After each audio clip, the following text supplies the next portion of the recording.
এই নিচের জায়গাটা থাকো। আচ্ছা, ও এই একটা রুমেই ফাইজার আসলে নানু সহ সবাই থাকে। এমনি প্রতিদিন কত টাকা বিক্রি হতো জানো নি তুমি? 200-250।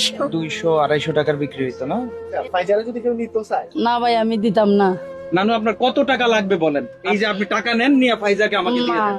টাকা না ভাই, সোনার হার দিলাম আমি ভাই যারে দিলাম। হাত দিয়ে পেলেও দিবেন না না? ভাই আমি দিতাম না। এখানে অনেক টাকা তো, এটা থাকুক ভাই অনেক টাকা আমি নিব না ভাই। আরো দেবো। না ভাই আরো লাগবে না আমার। 10 লাখ টাকা দিব। না ভাই আমার 10 লাখ টাকা লাগবে না।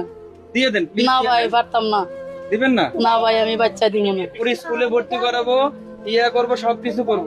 না ভাই আমি বাচ্চা যাবে দিব না? না। না ভাই আমি বাচ্চা বিক্রি করবো না। ফাইজান নানুকে অনেক ভাবে চেষ্টা করেছি, টাকাও দিয়েছি, উনি ওনাকে বলেছি যে নানু দিয়ে দেন, হ্যাঁ টাকা দিয়ে কিনে নিয়ে যায়, কিন্তু উনি ফাইজাকে বিক্রি করবে না।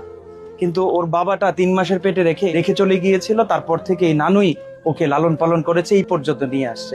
আপনারা ওর ঘরে না আসলে বুঝবেন না যে তারা কতটা মানবতার জীবন পালন করছে। একটা রুমের ভিতরে এই বিড়ালটা যেখানে ঘুমাচ্ছে এই জায়গাতে ফাইজা ঘুমায়, আরেকজন সাথে ঘুমায় এখানে, ও তোমার ওর খালামণিটা ঘুমায়, এবং এই যে নানু আর নানা এই খাটের উপর এই 50 স্কোয়ার ফিট আমার মনে হয় জায়গাটা হবে, এই জায়গাটাতে থাকে। এভাবেই তারা দিন জীবন যাপন করে। অনেক আদর করে নানু। আর এই নানু না থাকলে তো তোমার কি হইতো আরো।